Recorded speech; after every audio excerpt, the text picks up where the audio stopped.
जय हिंद दोस्तों, मैं VK भास्कर आप सभी का भास्कर जॉब एकेडमी चैनल पर स्वागत करता हूं। और आज आप लोगों को पता है कि संडे का दिन है। संडे के दिन क्या होता है ये भी भली भांति आप लोगों को पता ही है। NTPC प्रीवियस ईयर मैथ का सॉल्यूशन तो हम लोग 3 वीडियो को पहले देख चुके हैं और 3 वीडियो को अच्छे से आप लोगों ने प्यार दिया। तो चलिए इसीलिए आज हम चौथा वीडियो लेके आए हैं।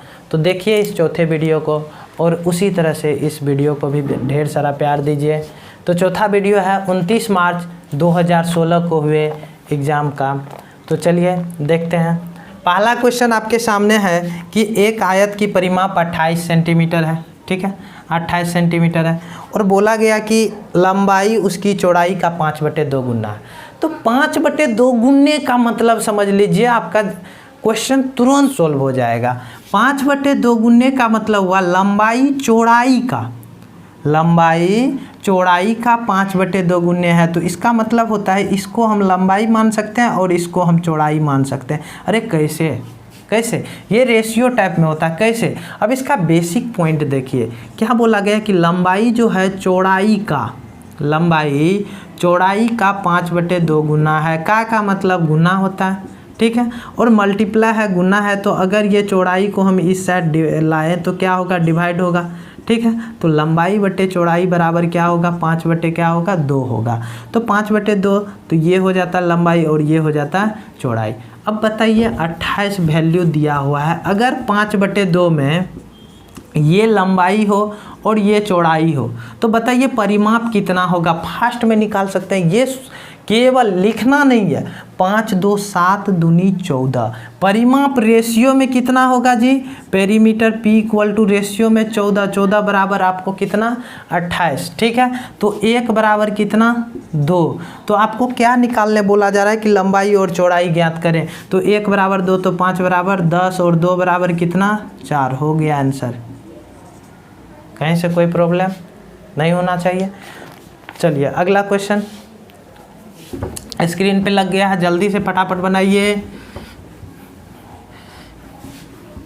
चलिए क्वेश्चन है कि एक समबाहु त्रिभुज ABC में DEF क्रमशः एक समबाहु त्रिभुज है और समबाहु त्रिभुज ABC है। इसमें DEF क्रमशः जो है AB, BC और AC का मध्यबिंदु है।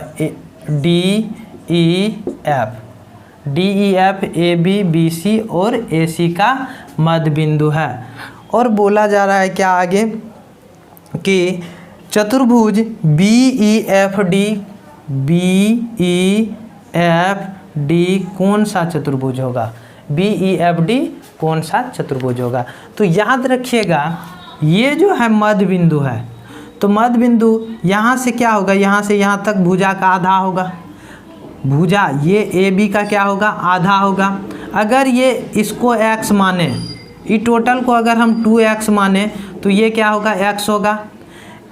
तो समबाहु त्रिभुज है तो ये भी 2x होगा। तो फिर ये बिंदु आधा पे है तो ये भी क्या होगा, x होगा। यहाँ तक क्लियर है। तो आपको हम मध्य बिंदु परिमेय जब पढ़ाए थे तो मध्य बिंदु परिमेय में पढ़ाए थे कि अगर ये मध्य बिंदु दोनों है, ये भी मध्य बिंदु है तो ये समांतर होगी और समांतर होने के साथ साथ इस BC का क्या होगा, ये आधा होगा। BC 2x है तो ये भी क्या होगा, x होगा, ठीक है। और ये भी मध्य बिंदु है तो E 2x है तो ये भी क्या होगा, x होगा। तो आप देखिए कि सभी भुजा x क्या है और x क्या है, सभी भुजा बराबर है। और कोण 90 डिग्री है क्या, कोण 90 डिग्री नहीं है, क्योंकि ये तो समबाहु त्रिभुज है तो ये 60 होगा, ये भी 60 होगा, ठीक है। ये 120 होगा और ये 120 होगा। कैसे 120 होगा, क्योंकि ये कोण 60 होगा और 60 तो सीधी रेखा पे 120। तो बताइए कौन सा ये चतुर्भुज बनेगा। तो चतुर्भुज जिसकी चारों भुजा बराबर हो लेकिन कोण 90 डिग्री का नहीं हो तो चतुर्भुज कौन सा होता है, समचतुर्भुज होता है। कौन सा चतुर्भुज, समचतुर्भुज। पॉइंट क्लियर, कहीं से कोई प्रॉब्लम। अब इस क्वेश्चन का आंसर तो मौखिक में दे सकते थे लेकिन हमको इतना समझाना पड़ा, ठीक है। चलिए नेक्स्ट क्वेश्चन पे। अगर देखिए समझ में नहीं आए कमेंट कीजिए कि सर समझ में नहीं आता, ये क्वेश्चन समझ में नहीं आया, हम फिर से अगले वीडियो में उसको पुनः समझा देंगे, ठीक है। और नहीं एक बार लेकिन दोबारा वीडियो को देख लीजिए, दोबारा आपको क्लियर हो जाएगा। चलिए अगला क्वेश्चन है कि सरल कीजिए। सरल करने वाला क्वेश्चन है, सिंपल सा है। 81x² माइनस क्या है 49y² बटे कितना 9x माइनस क्या है 7y। अब देखिए कितना इजी क्वेश्चन है, प्लस है नीचे में प्लस है। चलिए ठीक है, इसको हम क्या लिख सकते हैं जी, अरे इतना लिखेंगे तो तब तो हो गया। लिखना इसको हम सोच माइंडे में लिख देंगे 9x², यहाँ पे क्या लिख सकते हैं 7y² लिख सकते हैं बटे कितना 9x + 7y। अब आपको पता है इसको a मान ले इसको b मान ले, तो a² - b² का फॉर्मूला पता है कि a + b होता है इंटू क्या होता है a - b होता है। तो अगर हम इसको प्लस में लिखें 9x + 7y, और फिर तो लिखना पड़ेगा 9x - 7y, ठीक है, बटे कितना 9x + 7y। तो बताइए ये टर्म और ये टर्म क्या होगा, कट जाएगा, बचेगा क्या आपके पास आंसर 9x - 7y। लिखिए ठीक है, क्लियर है, कोई प्रॉब्लम। चलिए नहीं तो अगला क्वेश्चन आपके स्क्रीन पे लग गया है, तो स्क्रीन पे लग गया, वीडियो को पॉज कीजिए और पॉज करने के साथ साथ क्वेश्चन को बनाइए, सॉल्यूशन कीजिए। चलिए अगला क्वेश्चन क्या है, अस्मिता एक कार्य को 12 दिनों में और सेम भी उसी कार्य को 9 दिनों में पूरा करता है। एक साथ 4 दिनों तक कार्य करने के बाद दोनों ने उस कार्य को छोड़ दिया। असमाप्त कार्य की भिन्न ज्ञात करें, मतलब असमाप्त कार्य का भिन्न करना। देखिए अस्मिता है, ठीक है, अस्मिता, अस्मिता बहुत प्यारा नाम है, अस्मिता 12 और सेम जो है कितना 9 दिन में, ठीक है। अब बताइए 12 9 है, इसको 2 तरीके से बना सकते हैं, हम दोनों तरीके बता देते हैं, ऐसा करते हैं दोनों तरीके। 12 9 का एलसीएम क्या होगा जी 36, इसका क्षमता कितना 3, इसका क्षमता कितना 4, एक दिन में कितना काम खत्म करेगा 7 काम खत्म करेगा। दोनों मिल के एक दिन में कितना 7 काम, दोनों मिल के कितना दिन काम किया तो 4 दिन दोनों मिल के किया है, कितना काम खत्म हो जाएगा, एक दिन में 7 होता है तो 4 दिन में 28 काम। शेष कितना काम बच जाएगा, तो टोटल काम था 36, 28 खत्म हो गया, शेष कितना बच गया जी, कितना बोलिएगा सर जी 8 शेष बच गया, कितना में 36 में। तो काट दीजिए इसको 4 से, तो कितना हो जाएगा 2/9, तो शेष ही निकालना था ना, तो 2/9 आंसर। अब बोलिएगा सर इसको डायरेक्ट कैसे करते, डायरेक्ट ऐसे करते कि 12 में 108, टोटल काम मान लेते कि 108 है। अब 12 9 21, एक दिन में 21 काम होता है, ठीक है। तो 4 दिन में कितना होगा, 4 दिन में 84 काम होगा, 4 दिन में इतना होगा 21 × 84। अब काट देते इसको, ठीक है, 3 से कटता ये 36 होता, ये कितना होता 7 होता, फिर इसको 4 से काटते 9 होता, 7/9, ये इतना काम खत्म हो गया, तो बचा कितना 2/9। आप ऐसे भी बना सकते हैं, तो जैसे समझ में आए वैसे बना दीजिए, रास्ते सब सारे पता है, तो जिस रास्ते से भी जाइए आपको मंजिल तक ही जाना है। चलिए अगला क्वेश्चन बनाइए, बनाइए अगला क्वेश्चन। अगला क्वेश्चन है, कहाँ गया जी, एक कक्षा के 27 विद्यार्थियों की औसत आयु 22 वर्ष है। यदि शिक्षक की आयु को भी उनकी आयु में जोड़ा जाता है तो औसत 1 से बढ़ जाता है। शिक्षक की आयु ज्ञात करें। अरे कितना इजी क्वेश्चन है। अब देखिए इसको थॉट प्रोसेस थिंकिंग से बनाएंगे, थिंकिंग से कैसे। अब देखिए 22 वर्ष है, कितना 27 गो विद्यार्थी है, औसत आयु 22 वर्ष है। एगो टीचर शामिल होने से 1 बढ़ जाता है, यानी कितना 23 हो जाता है। एगो टीचर आने से शामिल होने से कितना हो गया 23 हो गया। एगो बात बताइए, एगो बात, सिर्फ एगो बात बताइए, ठीक है। ये 22 जो है, 22 को हम 23 बनाने के लिए, 22 को एवरेजिंग 23 बनाने के लिए, इसको 23 बनाने के लिए प्रत्येक में कितना बढ़ाना पड़ेगा। देखिए 27 गो विद्यार्थी था, अगर हम इसको इस 22 को 23 बनाएंगे तो प्रत्येक में 1-1 साल जोड़ना पड़ेगा। नहीं, अरे 27 गो विद्यार्थी था, 22 वर्ष एवरेज आयु है, इसको हम 23 बनाना चाहते हैं, 22 को हम 23 बनाना चाहते हैं, तो प्रत्येक का 1-1 साल बढ़ा देंगे, ठीक है। और इसका टीचर का तो खुद 23 है, ये है, तो प्रत्येक में एक एक साल जो बढ़ाएंगे, प्रत्येक का एक एक साल बढ़ाएंगे तो यहाँ पे कितने विद्यार्थी का बढ़ेगा? 27 विद्यार्थी का बढ़ेगा। और ये टीचर का उम्र कितना है? 23 साल एवरेज है। 23 साल एवरेज है, टीचर लगा के 23 साल एवरेज है, ऐसा टीचर का आयु है। तो दोनों को जोड़ दीजिए, वही हो जाएगा टीचर का आयु 50 वर्ष। आंसर कितना सिंपल, बिल्कुल कोई तरह का दिक्कत। चलिए अगला क्वेश्चन। अगला क्वेश्चन क्या है? 13,680 को 3 भागों में इस प्रकार बांटना है कि पहला भाग तीसरे भाग का 3/5 गुना है। अरे 3/5 गुना का मतलब बताइए। 3/5 गुना, देखिए क्या बोला गया कि पहला भाग तीसरे भाग का 3/5 गुना है, तो ई हो जाएगा पहला भाग, ई हो जाएगा तीसरा भाग। ठीक है, यहाँ पे फर्स्ट लिख देते हैं, यहाँ पे थर्ड लिख देते हैं। ठीक है, और फर्स्ट और थर्ड का रेशियो कितना? 3/5। और बोला गया दूसरा और तीसरे भाग के बीच अनुपात। देखिए दूसरा और तीसरे भाग के बीच का अनुपात कितना है जी? अनुपात 4:7 है। ठीक है, और पहला और तीसरा भाग का अनुपात कितना है? 3 कितना है? 5। यहाँ पे देखिए तीसरा यहाँ पे 5 है और तीसरा यहाँ पे 7 है, तो 5 और 7 तो बराबर होना चाहिए ना। ये तो एक ही आदमी है 3, तो इसमें 5 से मल्टीप्लाई कर दीजिए, इसमें 7 से मल्टीप्लाई कर दीजिए। ये कितना हो जाएगा? 21। ये कितना? 35 हो जाएगा। ये कितना? 20 हो जाएगा। ये 35 हो जाएगा। यानी फर्स्ट सेकेंड थर्ड का जो रेशियो होगा, फर्स्ट रेशियो सेकेंड और थर्ड का जो रेशियो होगा वो कितना होगा? 21, 20 और कितना? 35 होगा कि नहीं? कोई दिक्कत? और तीनों मिला के बोला जा रहा है प्रथम भाग कितना होगा? प्रथम भाग तो 21 है ना, पहले तीनों मिला के कितना? 41 और 30 कितना? 71 और 5 कितना? रेशियो में कितना? 76। 76 बराबर कितना दिया हुआ आपको जी?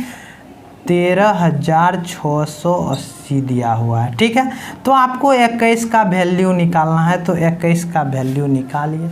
तो देखिए फटाफट अब कैसे निकालेंगे। ठीक है, यहाँ लिखते हैं 76 बराबर कितना दिया हुआ? 13,680।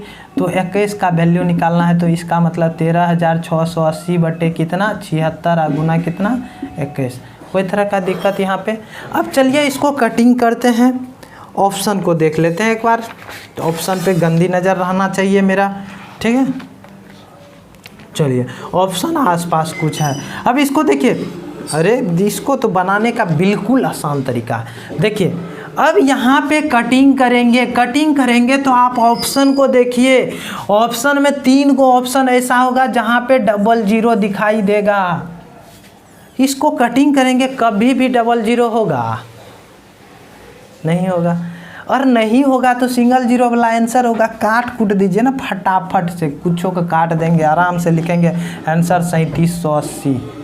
ठीक है, रुपया में अच्छा कुछ भी हो 3780 आंसर होगा। अब आप लोग काट के देख लीजिएगा, इतना ही आंसर आएगा, ये चेंज नहीं हो सकता है।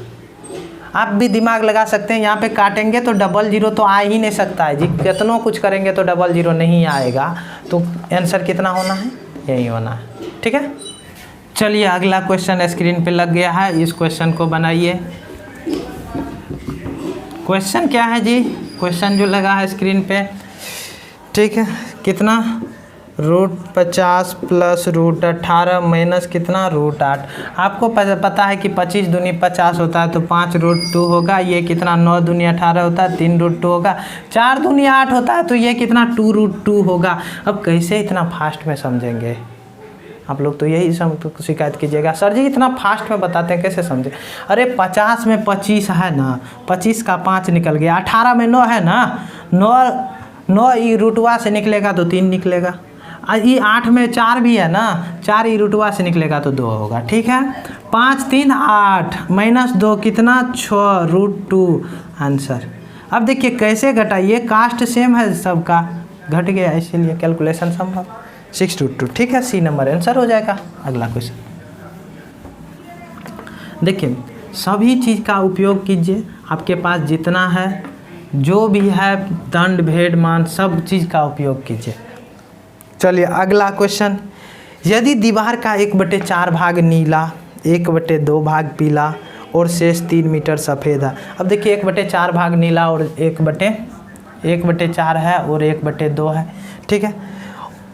3 भाग बोल रहा है सफ़ेद है, अच्छा 3 मीटर सफ़ेद है। तो इस क्वेश्चन को बनाने के लिए सबसे बेस्ट होता है कि 1/4 और कितना है जी यहाँ पे 1/2, ये हर का एलसीएम मान लीजिए कि दीवार की लंबाई हर का एलसीएम है, तो हर का एलसीएम वैसे 4 भी मान सकते हैं, 4 है, ठीक है। दीवार की लंबाई कितना है, 4 है, मान लेते हैं 4 है, ठीक है। तो 1/4 भाग क्या है ये नीला, तो नीला भाग कितना हो जाएगा 1 कितना, नीला भाग 1/4 का मतलब क्या, 4 का 1/4 कितना 1 भाग, ठीक है। और फिर बोल रहा है कि 1/2 भाग पीला है, तो 1/2 भाग 4 का 1/2 भाग पीला, 1/2 4 का 1/2 यानी आधा निकालिए तो कितना होगा 2। अब शेष कितना बचा बताइए, शेष कितना, अरे नीला और पीला मिला के 3 भाग हो गया, हम माने थे 4 भाग, तो शेष कितना बचा, शेष बोलिएगा कि 1 भाग शेष बचा है, ठीक है। और वही कितना मीटर के बराबर है, 3 मीटर के बराबर है। तो बताइए अब निकालने के लिए क्या, दीवार की लंबाई, तो दीवार की लंबाई आपने कितना माना 4 माना, तो 4 तिया कितना 12, आंसर है जी, ठीक है। चलिए अगला क्वेश्चन देखते हैं। उम्मीद करते हैं कि आप लोगों को ये जो हम सॉल्यूशन करवा रहे हैं इस तरीके से यह तरीका समझ में आ रहा होगा, और कमेंट जरूर कीजिएगा कि समझ में आता है कि नहीं आता है। चलिए अगला क्वेश्चन लग गया है, तो अगला क्वेश्चन बनाइएगा। अगला क्वेश्चन क्या है, 0.0112 माइनस 0.0012 ऑफ कितना 0.14 प्लस 0.25 इंटू 0.2 बटे 0.02 इंटू 0.01। ऑप्शन को देखिए, ऑप्शन को देखने से मज़ा आ जाएगा, ऑप्शन को देखने पे मज़ा आ जाएगा। आप ऑप्शन को अच्छे से देखिए, यहाँ पे क्या है 257 है, बी नंबर में क्या है जी 25.7 है, सी नंबर में क्या है 2.57 है, और डी नंबर में क्या है 0.0257 है, ठीक है। आप अच्छे से देखिए तो 257 हर चीज़ में 257 दिख रहा है, खाली क्या है पॉइंट का हेरफेर है ना, सिर्फ पॉइंट का हेरफेर है। तो हम कैलकुलेशन काहे करेंगे, खाली देख लेते हैं पॉइंट वह कहाँ होगा, ठीक है। कैलकुलेशन करना ही नहीं है, तो खाली देख लेते हैं पॉइंट। तो ऊपर में देखिए तो कितना पॉइंट होगा टोटल ऊपर में पॉइंट, अगर हम इन दोनों को घटाएंगे तो इतना पता है कि कितना पॉइंट होगा। देखिए 112 में से यहाँ 12 घटाना है, तो 112 में से अगर हम 12 घटाएंगे तो बचेगा कितना 100 बचेगा, यानी 100 को 0.1 लिखेंगे, ठीक है।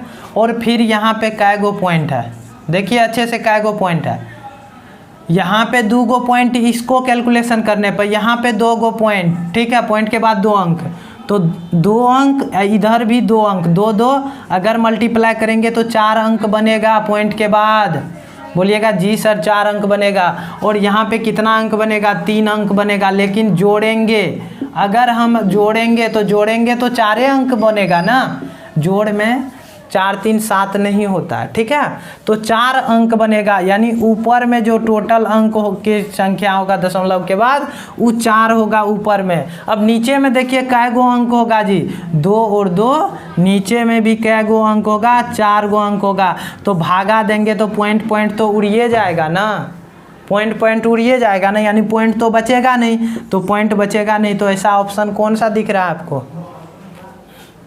क्लियर है।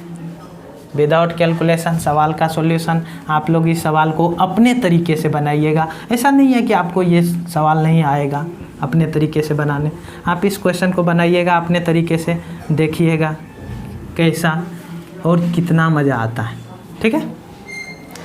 चलिए अगला क्वेश्चन देखिए कि यदि x एक अभाज्य संख्या है तो x और इसकी क्रमागत संख्या का लॉसो क्या होगा? अरे x एक अभाज्य संख्या, इसकी क्रमागत संख्या x+1 है, कुछ मान लीजिए ना, मान लीजिए x अभाज्य संख्या तो 13 है, 13 + 1 यानी कितना 14, और इनका एलसीएम निकालिएगा तो क्या होगा? मल्टीप्लाई है ना, है हर जगह क्या होता है? मल्टीप्लाई है ना, क्योंकि तो कॉमन आएगा नहीं कुछ, तो मल्टीप्लाई, तो x और x+1 का क्या होगा एलसीएम?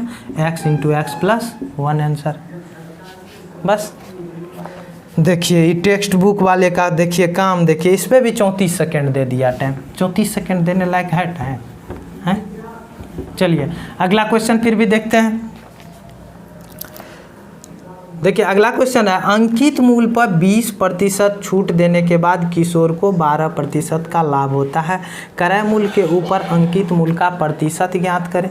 देखिए अंकित मूल्य पर 20% की छूट, तो आप लोग एगो विक्रय मूल्य नामक शब्द सुने हैं, ठीक है, एसपी, विक्रय मूल्य, सेलिंग प्राइस।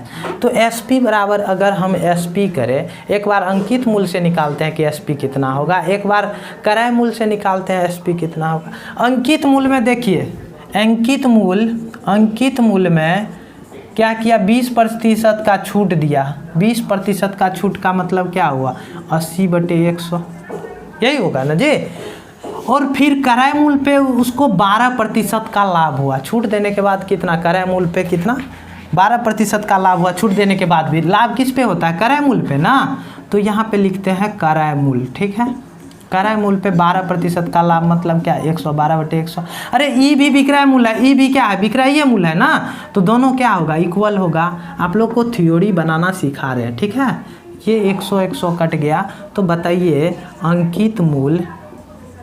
अंकित मूल्य बटे क्रय मूल्य बराबर क्या होगा? अच्छा, क्रय मूल्य बराबर क्या होगा? ठीक है, 112 बटे कितना होगा? 80। अब इसका थ्योरी बनाना ऐसे सीखिए कि अंकित मूल्य और क्रय मूल्य का जब भी आपको इस तरीके का क्वेश्चन आए, तो MP/CP बराबर जो होता है, MP/CP बराबर जो होता है 100 + प्रॉफिट %, ठीक है, 100 + प्रॉफिट %। अब बटे क्या होता है? 100 माइनस डिस्काउंट %, ठीक है। ये थ्योरी होता है, थ्योरी बनाना सीखिए। यही सबको क्या बोलते हैं कि ये ट्रिक है। अरे ट्रिक नहीं है, सब कुछ यहीं से आया भाई।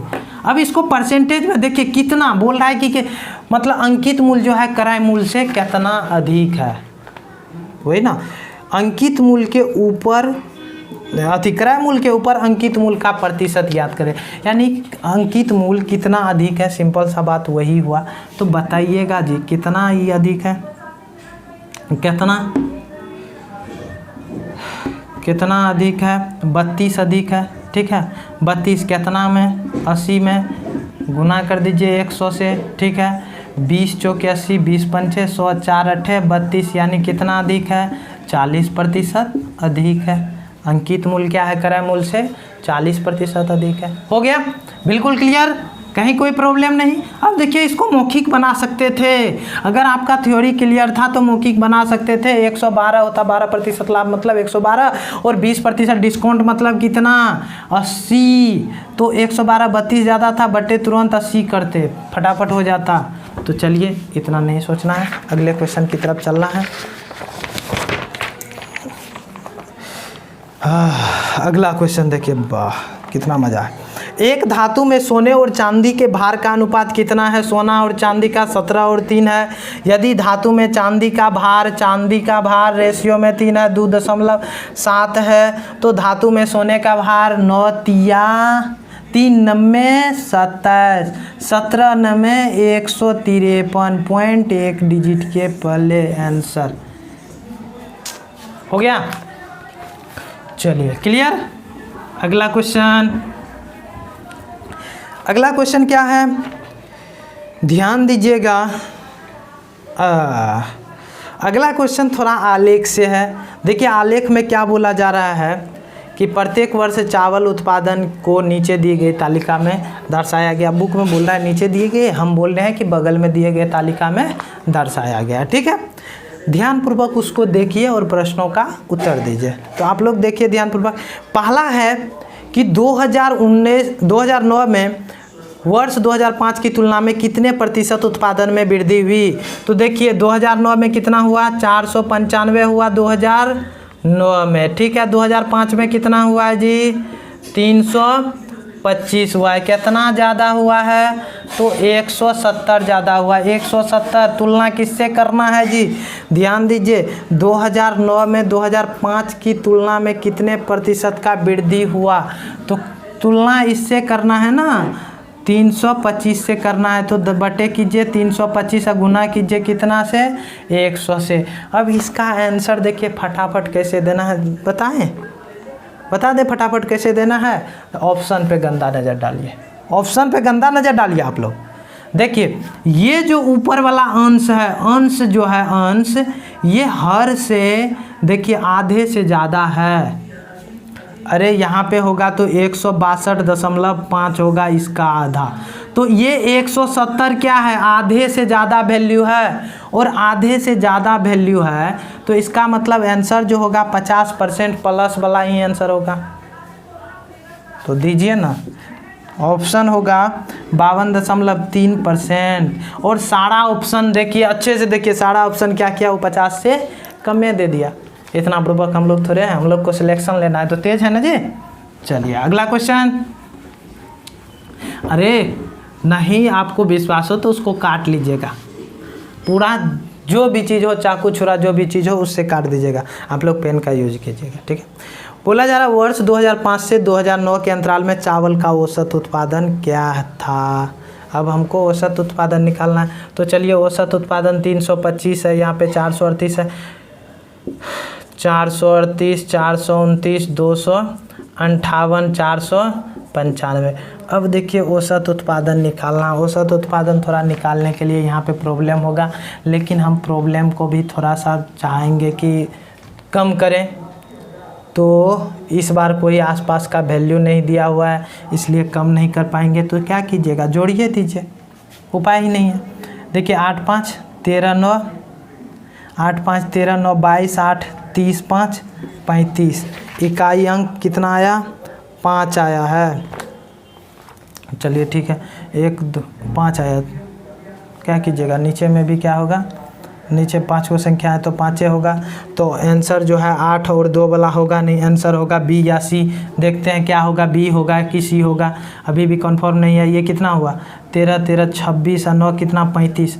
तो 3 2 5 5 5 10 5 15 या 9 24, 5 4 9 4 13 13 या 6 19। इसमें 5 से आप दीजिए भाग, 5 से भागा दीजिएगा तो कितना होगा, जल्दी से बताइएगा आप लोग, जल्दी से।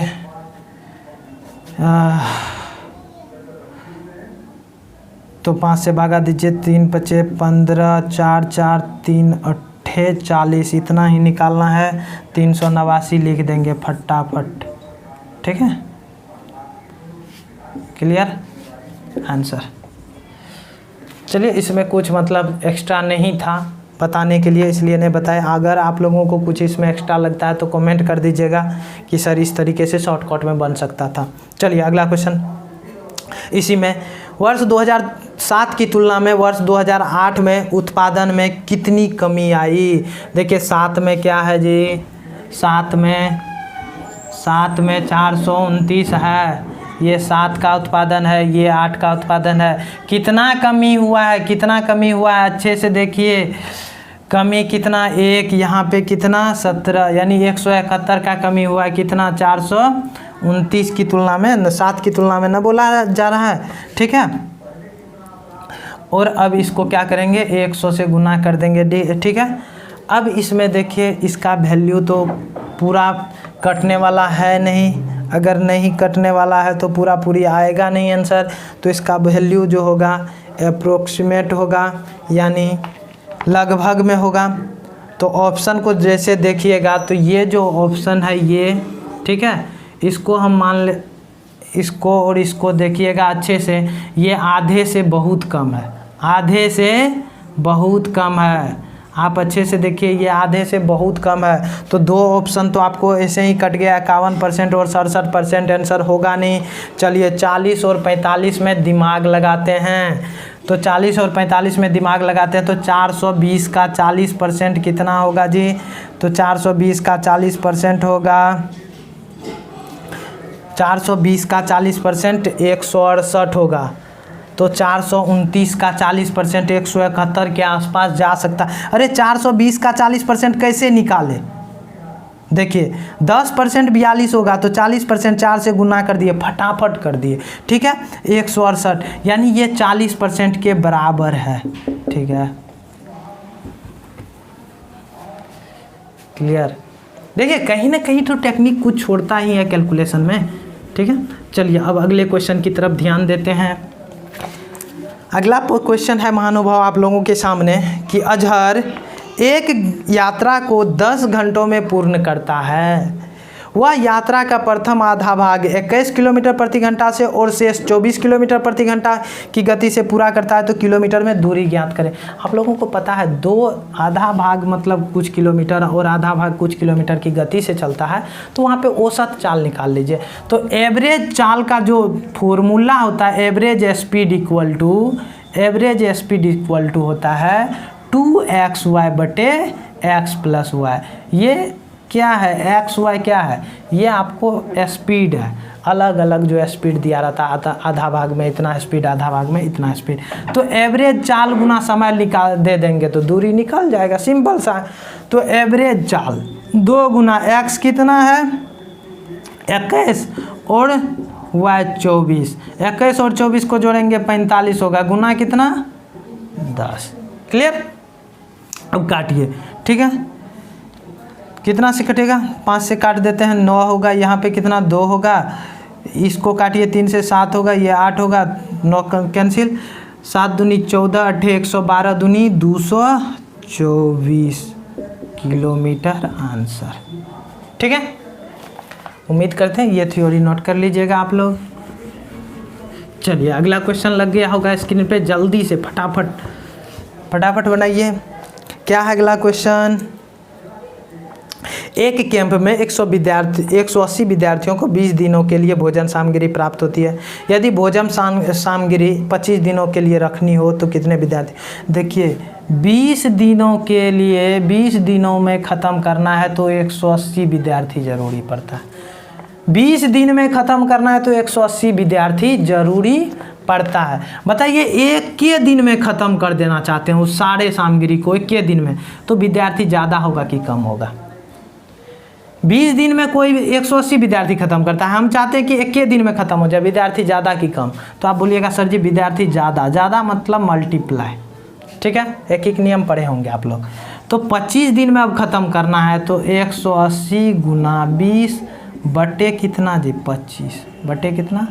25। अब काटिए, 5 से काटिए, 5 ये कितना? 4 होगा। इसको 5 से काट देते हैं तो 5 से काटेंगे तो ये कितना होगा? 36 होगा। काट के 36 चौके कितना होता है जी? 36 चौके कितना? 144 होता है। अब देखिए क्या बोला जा रहा है क्वेश्चन में, क्वेश्चन कहाँ गया? बोला जा रहा है कितने विद्यार्थियों को कैंप छोड़ना चाहिए। यानी देखिए 25 दिन में तो 144 विद्यार्थी खाएगा, तो आंसर ये मत दे दीजिएगा। 180 विद्यार्थी था, इसको ख़त्म करने के लिए 144 विद्यार्थी का ज़रूरी है। यानी कैंप कितने को छोड़ना पड़ेगा? तो 144 को घटा दीजिए, कितना? 36 आएगा आंसर। क्लियर? ऐसा नहीं फटाफट 144 मार दिया और निकल गए। चलिए अगला क्वेश्चन देखिए स्क्रीन पे क्या लगा हुआ है कि रीना ने 12 मोबाइल फ़ोन कितना? 1,88,160 रुपये में बेचा मतलब ये क्या है? एसपी है 12 मोबाइल फ़ोन का, याद रखिएगा।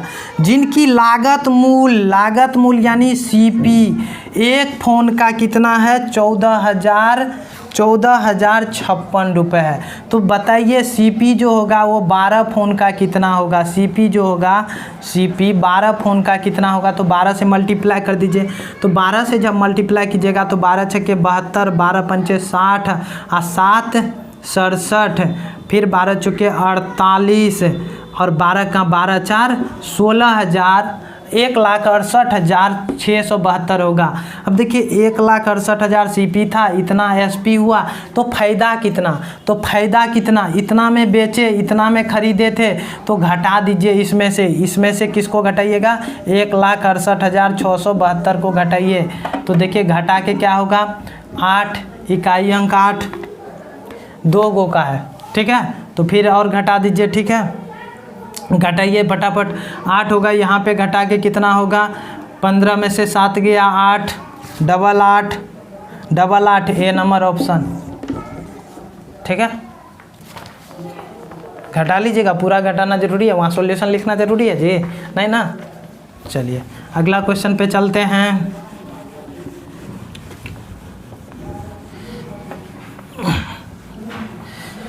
अगला क्वेश्चन है आपके सामने,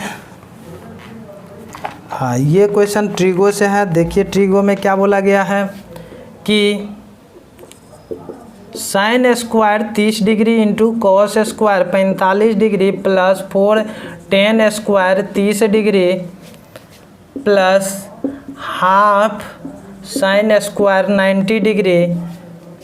कंप्यूटर जी क्वेश्चन नीचे लगा दीजिएगा। 2 कॉस स्क्वायर 90 डिग्री प्लस 1/24। तो चलिए इस क्वेश्चन का सॉल्यूशन करते हैं, ठीक है। साइन स्क्वायर, साइन 30 का वैल्यू 1/2 होता है, स्क्वायर है तो कितना डायरेक्ट 1/4 लिख देते हैं, ठीक है। इनटू का मतलब मल्टीप्लाई है तो कॉस 45 का वैल्यू 1/√2, स्क्वायर है तो 1/2 कितना हो जाएगा 2, प्लस टेन 30 का वैल्यू कितना होता है 1/√3 होता है, 1/√3 होता है, स्क्वायर करेंगे तो 1/3 हो जाएगा, ठीक है, प्लस 1/2। साइन 90 का वैल्यू 1 होता है, 1 का स्क्वायर 1 ही होगा, माइनस कॉस 90 का वैल्यू 0 होता है। तो ये टर्म तो गया, ये टर्म गया, ठीक है, प्लस कितना 1/24। देखिए कितना फास्ट में सॉल्यूशन होता है। ये कितना हो जाएगा 1/8 प्लस ये कितना 4/3 प्लस कितना हाफ प्लस कितना 1/24। अब कैलकुलेशन है, कर दीजिए कैलकुलेशन। 24 होगा, 3 प्लस यहाँ पे 8 चौके 32 प्लस यहाँ पे कितना 12 प्लस 1, तो कितना यहाँ पे 12 × 15 1 16 32 16 48 48/24 अर्थात कितना, अरे 2 पे आ गया है ऑप्शन में 2। चलिए ठीक है, 2 आंसर हो क्लियर। चलिए अगला क्वेश्चन कंप्यूटर जी लगा दीजिए। अगला क्वेश्चन देखिए क्या है, कहाँ गया जी, हाँ बोला जा रहा है कि 90 विद्यार्थियों की कक्षा में 80 विद्यार्थियों को बर्गर या पिज़्ज़ा पसंद है। देखिए यह का मतलब है 80 विद्यार्थी ऐसा है जिसको बर्गर पसंद है, नहीं बर्गर पसंद है तो पिज़्ज़ा पसंद है, दोनों पसंद नहीं कर रहा है, बर्गर पसंद हो सकता है पिज़्ज़ा पसंद हो सकता है, ठीक है। 62 विद्यार्थी को बर्गर और 56 विद्यार्थी को पिज़्ज़ा पसंद है। 62 को क्या है जी बर्गर पसंद है और 56 को पिज़्ज़ा पसंद है, ठीक है। अब क्वेश्चन का आंसर टोटल 90 स्टूडेंट है, टोटल 90 स्टूडेंट है। बोला जा रहा है क्वेश्चन कितने विद्यार्थी को ना तो बर्गर ना ही पिज़्ज़ा पसंद है, तो 80 को या तो बर्गर पसंद है या तो पिज़्ज़ा पसंद है। तो कितने विद्यार्थी को ना ही बर्गर ना ही पिज़्ज़ा पसंद है, तो 10 विद्यार्थी हो जाएगा, ठीक मारिए। चलिए अगला क्वेश्चन क्या है, कितने विद्यार्थी को बर्गर और पिज़्ज़ा दोनों पसंद है। तो आपको देखिए वहाँ पे दिया हुआ है दोनों पसंद है, दोनों होना चाहिए, एक नहीं दोनों। आपको दिया हुआ था कि 80 विद्यार्थियों को या तो बर्गर पसंद है या तो पिज़्ज़ा पसंद है, यानी 80 को ऐसा स्टूडेंट है जिसको कुछ ना कुछ पसंद ज़रूर होता है। तो इसका मतलब है बर्गर और पिज़्ज़ा खाने वाला कुल कितना, तो 118, यानी एक किसी ने कोई ना कोई चीज़ पसंद है, तो 80 को ऐसा विद्यार्थी है। तो दोनों चीज़ किसको किसको पसंद है, तो देख लीजिए, घटा दीजिए, माइनस कर दीजिए, माइनस कीजिएगा कितना होगा, कितना 8 3 11 38 स्टूडेंट। चलिए अगला क्वेश्चन है कितने विद्यार्थी को बर्गर पसंद नहीं है। तो कितने विद्यार्थी ऐसे हैं देखिए बर्गर पसंद नहीं है, तो टोटल है कितना बर्गर पसंद करने वाले 62 और टोटल विद्यार्थी है कितना 90 है। तो 90 में से 62 को घटा दीजिए, कितना होगा जी 28। 28 विद्यार्थी को बर्गर पसंद नहीं है। हो गया सॉल्यूशन, बन गया होगा, उम्मीद करते हैं टोटल जी। चलिए तब अगला क्वेश्चन देखते हैं। अगला क्वेश्चन है कौन सी एकल छूट अंकित मूल्य पर 12% और 5% की क्रमागत छूट के समान होगी?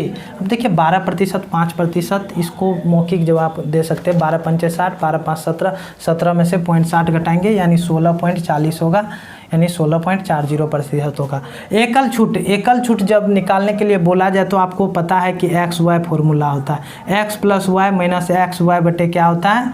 100% होता है एकल छूट का फॉर्मूला। तो 12 प्लस 5 माइनस 12 गुना 5 बटे 100, ठीक है। अब देखिए 12 5 कितना? 17 माइनस कितना परसेंटेज होगा? 12 पंचे 60, काट देते हैं यहीं, नहीं काटेंगे नहीं, ठीक है, काटिए। 20 होगा, 2 से काटिए, 6 होगा, 10 होगा। अब मत काटिए, क्यों नहीं काटिए? क्योंकि 10 है तो 0.6 हो जाएगा। 17 में से 0.6 को घटाइएगा तो कितना होगा? 16.4% आंसर। क्लियर है? अब इसको मौखिक भी बता सकते थे, जिसको एक्स वाई अच्छे से पता है। एक्स वाई का अग्रवाल सर आप लोगों को पढ़ा ही चुके हैं परसेंटेज में, एक्स वाई फॉर्मूला के बारे में, क्या है एक्स वाई फॉर्मूला और कहाँ कहाँ यूज होता है। चलिए अगला क्वेश्चन सरल कीजिए। तो चलिए सरल करते हैं। 2.1/3 क्या लिख सकते हैं जी? जल्दी से बताइए। 7/3 लिखते जाएंगे। यहाँ पे 1.1/2 क्या लिख सकते हैं? अच्छे से बताइए। 3/2 ऑफ है, ऑफ। फिर क्या 3 बटे कितना? 5 प्लस 5.1/2/5, 1.2/5 तो 7/5 भाग है, भाग को गुना लिख देते हैं। 3 दूनी 6, 1 7 बटे कितना? 3 होगा, ठीक है। गुना लिख दिए, गुना लिखेंगे तो उलट जाएगा ना। 3 बटे कितना होगा? 7 होगा। 7 7 कैंसिल, ठीक है, 7 7 कैंसिल। अब इधर देखिए, इधर देखिए क्या है, कीजिए इसका कैलकुलेशन। 7 दूनी 14 माइनस 9 यानी 5/3 दूनी 6। कैसे फटाफट कैसे होता है ध्यान दीजिएगा, आप लोग इसको खुद से कीजिएगा, टेक्निक लगाइए। देखिए जब इन दोनों का मल्टीप्लाई एलसीएम हो ना, तो इन दोनों को मल्टीप्लाई कर दीजिए, इन दोनों को मल्टीप्लाई कर दीजिए, माइनस निकाल कर दीजिए, हो जाएगा। ऑफ का मतलब गुने होता है 3/5, अब प्लस कितना है? 3/5। उधर भी 3/5 है। देखिए 5 5 कैंसिल, 3 से इसको काटिए तो क्या? 3 दूनी 6 यानी 1/2 प्लस कितना? 3/5 यानी कितना? फिर 5 और 6 5 11, 11/5 दूनी 10 आंसर है कि नहीं जी? 11/10 आंसर नहीं है, इसका पूर्णांक में है 1.1/10 आंसर। तो चलिए अब अगले क्वेश्चन की तरफ चलते हैं। ये सब बच्चों वाला क्वेश्चन है और बच्चों वाला क्वेश्चन में थोड़ा टाइम लगता है। टेक्स्ट बुक आपके लिए 92 सेकेंड का टाइम दिया था। चलिए अगला क्वेश्चन है, यदि एक चतुर्भुज के कोण इतना तो बड़ा कोण, देखिए बड़ा कोण वही होता है जो बड़ा अनुपात होता है, और चतुर्भुज के सभी कोणों का योग कितना होता है? 360 डिग्री के बराबर होता है।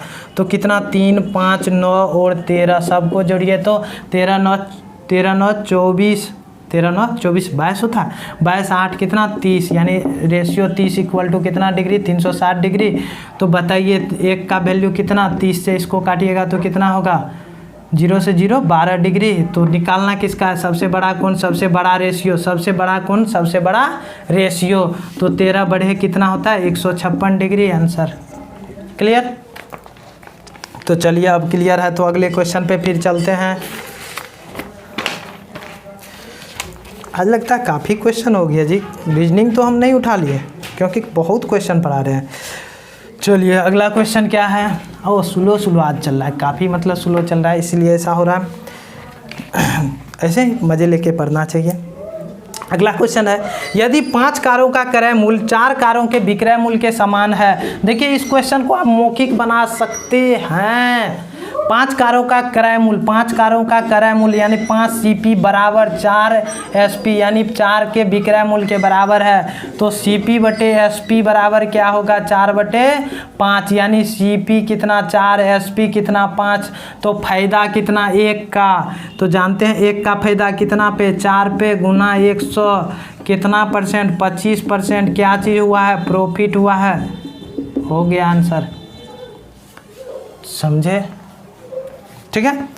चलिए अगला क्वेश्चन, दो अंकों की संख्या के अंकों का योग 10 है। यदि अंकों को परस्पर बदल दिए जाए तो इनके मान में 18 की वृद्धि हो जाती है। तो वह संख्या ज्ञात करें। वह संख्या ज्ञात करें तो बाय ऑप्शन है। चलिए बाय ऑप्शन पहला क्या है 46 है, दूसरा क्या है 64 है, 18 है, 25 है। अंकों का योग 10 है तो ये ऑप्शन तो पहले ही गया दोनों। इसी में है 10 का अंतर। और बोला क्या जा रहा है ये देखिए उल्टा पुल्टा भी लिखा हुआ है। तो इसमें कौन सा संख्या होगा? देखिए बदलने के बाद वृद्धि होता है, बदलने के बाद वृद्धि होता है। तो यानी संख्या जो होगा छोटा वाला संख्या होगा। 46 में टिक कीजिए और आगे बढ़िए। चलिए अगला क्वेश्चन देखते हैं। गीता का भार 11.235 किलो है, ठीक है। और उसके बहन का भार उसके भार का 1/4 गुना है। इसके भार का गुना 11.235 का 1.4 गुना है। क्लियर है? तो संयोजित भार क्या होगा? अरे ये है गीता का भार, ये है उसके बहन का। संयोजित मतलब क्या? दोनों का जोड़। संयोजित मतलब दोनों का जोड़। अब जोड़ना भी है इसको, अब कैलकुलेशन करना है तो कैलकुलेशन कुछ अलग तरीके से कीजिए, ठीक है। कैसे अब अलग तरीके से करेंगे ध्यान दीजिएगा। इसका संयोजित जोड़ बोला जा रहा है तो सारा नहीं, कैलकुलेशन आपको इसमें पूरा करना पड़ेगा, ठीक है। अच्छा देखते हैं कुछ टेक्निक निकलता है। चलिए 11.235 है, ठीक है। अब इसको यदि अगर कॉमन ले लिया जाए इतना तो आपको इधर बचेगा 1, इधर बचेगा इतना, 1 को और इसको जोड़िएगा तो कितना होगा 2.4 होगा। यानी 11 दूनी यानी गुना करना ही पड़ेगा। तो 24 पंचे 120 0, ठीक है। 24 दिया 72 और 12 कितना होता है? 72 12 84, 24 दूनी 48, 48 8 कितना होता है? 48 8 56, 24 का 24 और 5 कितना? 24 और 5 29 और 24 24 और 2 26, 0.314 1 2 3 4 यानी 26.964 26.964 सी नंबर, ठीक है। याद रखिएगा संयोजित का मतलब जोड़ होता है। संयोजित का मतलब जोड़ होता है। बस यही था इसमें और कैलकुलेशन था और कुछ नहीं था, ठीक है।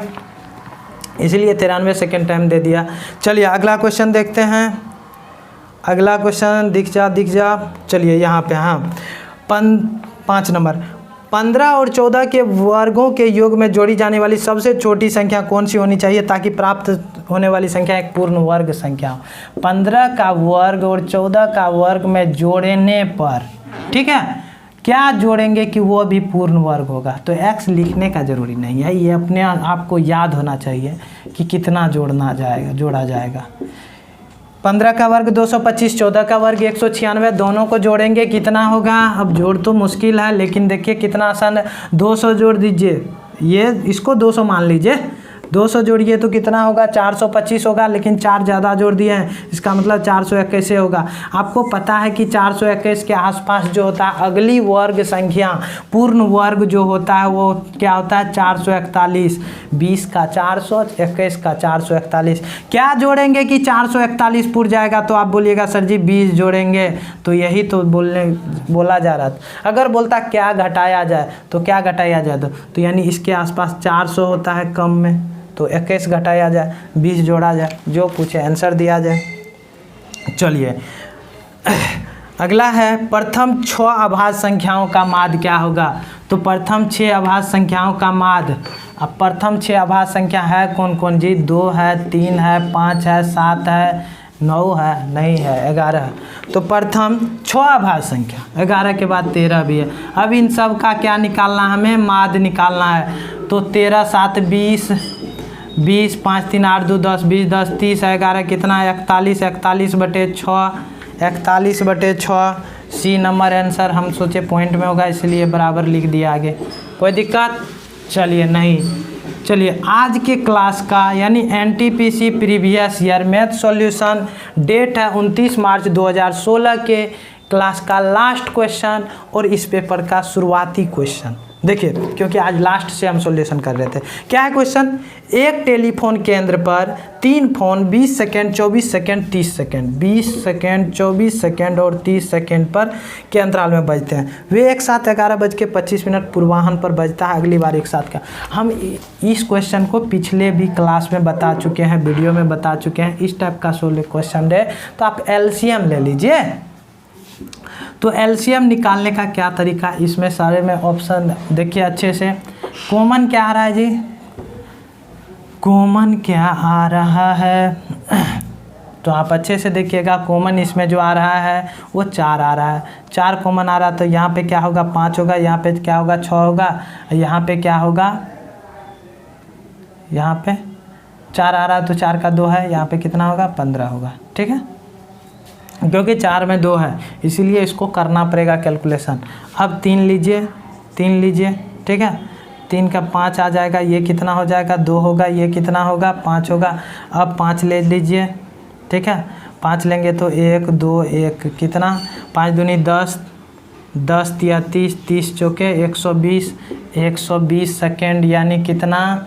2 मिनट, यानी 2 मिनट बाद 11:25 था ना, 11:25 था, 2 मिनट जोड़िएगा तो कितना होगा? 11:27। पूर्वाह्न था तो पूर्वाह्न ही होगा। ठीक है, उम्मीद करते हैं आपको यहाँ तक का सॉल्यूशन बहुत अच्छे से समझ आ रहा होगा। आप वीडियो को पूरा पसंद भी कर रहे हैं, जहाँ तक हमको लग रहा है कि आप लोग पूरा अच्छे से देख रहे हैं। तो इस वीडियो को भी उतना ही प्यार दीजिए जितना पिछले वीडियो को देखे हैं, ताकि हम प्रत्येक रविवार ऐसे ही आपसे मिलें और ऐसे ही आगे सॉल्यूशन को जारी रखें और आप लोग बहुत ज़्यादा से ज़्यादा सीख पाएँ इस तरीके को, थॉट प्रोसेस को, थिंकिंग प्रोसेस को। हम आपके सामने कितना तरह का मेथड लेके आते हैं, बाय ऑप्शन भी कभी मार देते हैं, कभी आपको थिंकिंग मेथड बताते हैं। तो रास्ते हम बोले हैं, रास्ते सारे आने चाहिए, हर रास्ते आने चाहिए उसकी मंजिल तक पहुंचने के लिए। तो उसको पाने के लिए आप रास्ते सारे देख लीजिए कि किस हो के जाना है। चलिए, तो आप लोग रास्ते ढूंढते रहिए और हम आपको रास्ते बतलाते रहेंगे। आप लोग को जो अच्छा रास्ता लगे वो रास्ते पे चलिए। ठीक है, मिलते हैं फिर अगले वीडियो में। तब तक के लिए आप लोग अपना ख्याल रखिए और ऐसे ही पढ़ते रहिए। थैंक यू, धन्यवाद।